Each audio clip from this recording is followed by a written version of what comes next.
Welcome back. Today we're talking about debt, and we're talking about the difference between good debt and bad debt.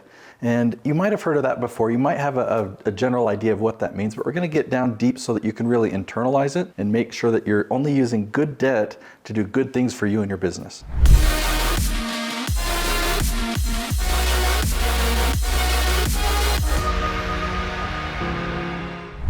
So I'm going to use the flip chart to aid me in this conversation here. So let's talk about good debt, and we'll put bad debt over on this side. Okay, so what we're talking about is good debt. It puts money in your pocket. Okay, a debt that actually puts money in your pocket versus bad debt that takes money out of your pocket.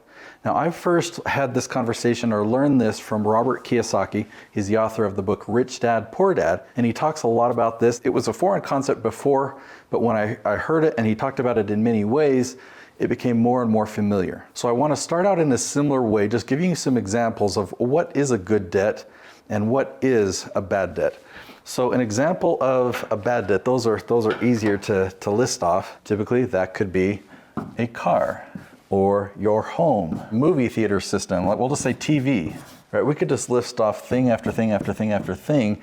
And why I'm saying that these are a bad debt is because a car, generally, I'll give you an example when it can be a good debt because I have one of these, but the car that I have here in Utah, it takes money out of my pocket. It's not helping me make more money directly. Like my home is an expense. A home is an important expense. We've got to live somewhere, but the better home you want, the more expensive home you want, the more money comes out of your wallet, out of your pocket.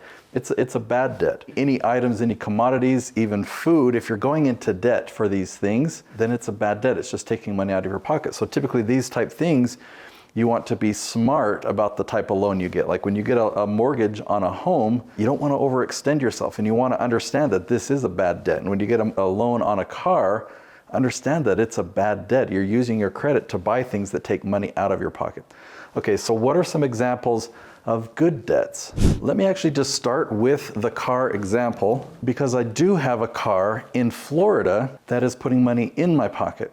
Because I have a studio house in Florida, I travel out there a lot, and I usually would rent a car when I'm out there to use. And it was a business expense, but it was a high expense. And I just thought, why don't I just get a car out here? So I bought a Tesla in Florida, and I put it on Turo. So when I'm not there, because I'm mostly in Utah, when that car would normally be unused in Florida, it's now being rented out. So yeah, I have a car payment and I have car insurance that I pay, but I'm renting it out and I'm making more money from the rentals than my costs. I'm paying somebody else to manage that car. Now, it's not a huge amount of profit that I'm making on it, but I basically have a free car in Florida that's being managed without me. And then when I go to Florida, I have a car. So it's a little bit of a good debt because it's putting a little bit of money in my pocket. Compared to the car that I have here in Utah, it's just an expense. And it's a necessity. I need it.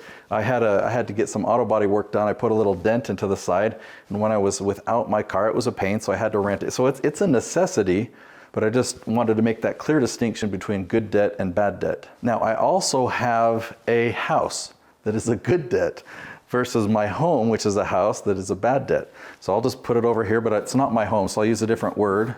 So where we are filming right now is actually not my home. You see the kitchen in the background. This is my studio house. We use this house just for filming, and my clients come here. I'll talk to you a little bit more about the creativity I used when I first purchased this home. But just to introduce things right now, the money that I pay for the mortgage on this home, that's an expense, and I do have a mortgage, so I do have a debt on this house, and I make that mortgage payment, that interest payment with a little bit of principal every month. But this house is where I do filming, and it's like my office space. It's this location that allows me to generate revenue in my business. So by having this space, I used to use Airbnbs. I used to rent studio space or rent an Airbnb that we would film in, and that was an expense. It was an expense that allowed me to make a lot of revenue from the services that I provide. Well, then I upgraded and I bought this house, and now I have debt on this house. Interesting thing is, with the timing, the equity in this house has gone up. The value of the house has increased. And so I've actually gained, I've increased in assets. We're gonna talk about those things as well. But this house puts money in my pocket. In my studio house in Florida, it's an expense, it's a debt, but it puts money into my pocket. Okay, so you can find more examples of good debt versus bad debt on YouTube. So I want to transition and give you more principle-based information now. So let's look at debt as an opportunity cost. So I can buy something using good debt, but it could also have an opportunity cost with it.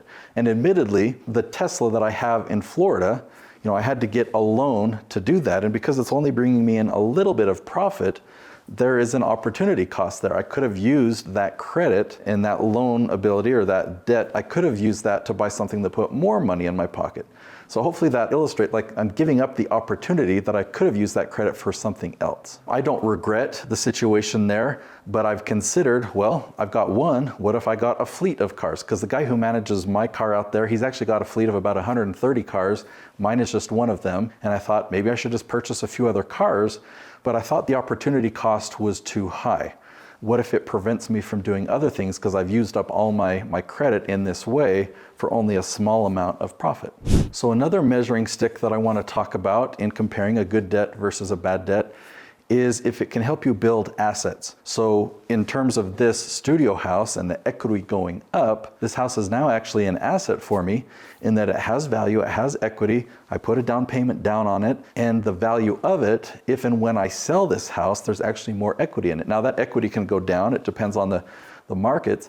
But if you look at an asset and think about, okay, what equity am I buying? You can talk to your accountant about a balance sheet and calculate what your assets are, because there's many things that you can purchase using good debt that will increase your assets. So when I talk about it puts money in your pocket, I'm typically talking about cash flow. A common example, most of the videos you find on YouTube that talk about good debt and bad debt actually talk about real estate where they have a rental property. So if they're paying $1,000 a month on the mortgage and they're making $1,500 a month in rent, whatever that margin is, $500, but there's other costs, right? So whatever that margin is, it's putting cash flow every month into your pocket. But then they talk about how, well, this property that I'm paying $1,000 a month for, whatever the house is, let's say it's a $300,000 house, but the market goes up, now it's a $500,000 house, that's an asset that can appreciate.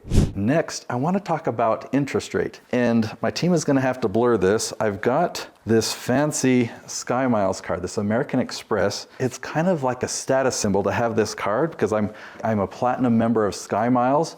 But then I found out, as amazing as this card is, and I'm glad that I don't pay interest, or I rarely pay interest, because I pay off my credit card every couple of weeks or at least every month so that I don't pay interest. The 1 or 2 months that I have paid interest in the last year, I looked at them like, that's a lot of interest. What interest rate am I paying? And it's in the 20s, which is ridiculous. Back in my college days when I made very bad decisions about money and about debt, I had credit card debt and it was high interest.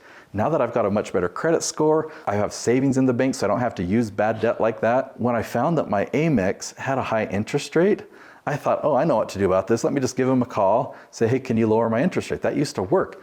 With this card, they wouldn't do it. I even talked to the manager. So just pay attention to the interest rates. I love that on my home, I feel so blessed because of where interest rates are right now. We have a 3% interest rate. So even though it's a bad debt, it's only a 3% interest rate on my mortgage on my home. So good debt or bad debt, pay attention to the interest rate.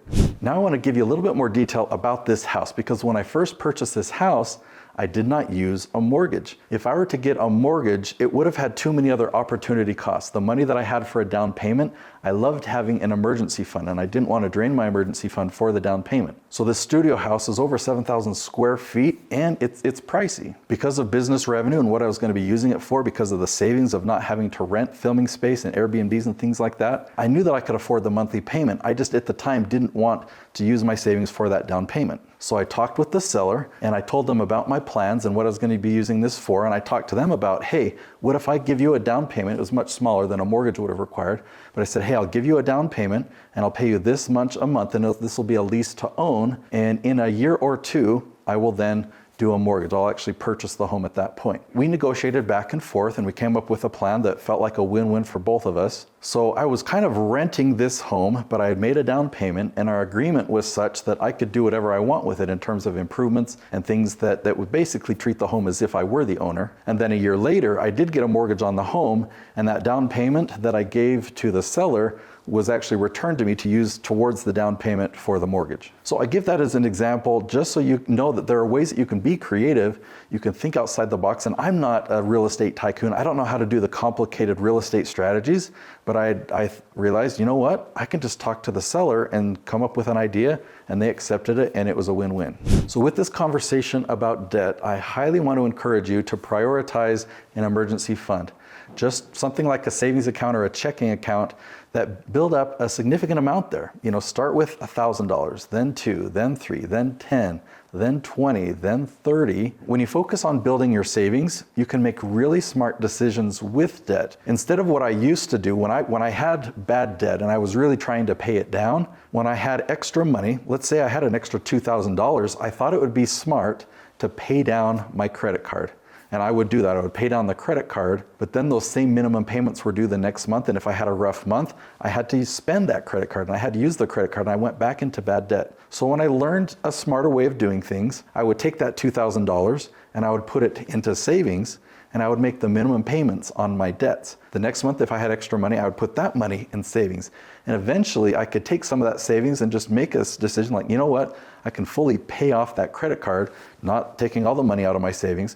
It just allowed me to be in more control, not having my debts control me. And hopefully this goes without saying, but if you've got this amount of credit, let's say you have a credit card and it's got a $10,000 limit, don't max out your credit. That'll hurt your credit scores. That's a really stressful place to be in because admittedly, a credit card, even though it's bad debt, it can be an emergency fund. And depending on where you're at, you need some type of fallback and cushion, especially if you're pursuing entrepreneurship where you don't have a guaranteed income. So if you have debt and if you have bad debt, hopefully a couple things I shared there will help you decrease your bad debt, increase your good debts. You're putting more cash flow into your pocket and you're not getting yourself into a risky situation, but you're putting yourself in control. You've got an emergency fund. And ultimately, you'll start to really understand just by experience what leverage is. You've heard a lot of people talk about other people's money. I'm not going to go down that same conversation, but they're basically talking about using debt, using good debt and leveraging that to put more money in your pocket. Now I have a free gift for you, okay? So there are a lot of ways that you can market your business. A lot of them are pretty expensive. Like if you're gonna do an ads campaign, that can be pretty pricey and it can be pretty risky. I wanna teach you about an organic strategy that works extremely well. It's on YouTube and I've put it in this book. Now I've put 2 years of work into creating this book. I take you behind the scenes of all the different channels that I produce and we follow the same strategy. This is how you can generate $10,000 of income from only 100 views, but you need to create a specific type of video and follow the steps in this book. Now, if you want this book for free, you have to cover the costs, but I'm just not asking for any profit on top of that. So if you cover the printing and shipping cost, you can go to natesyoutubebook.com and I'll send it to you as my gift to you.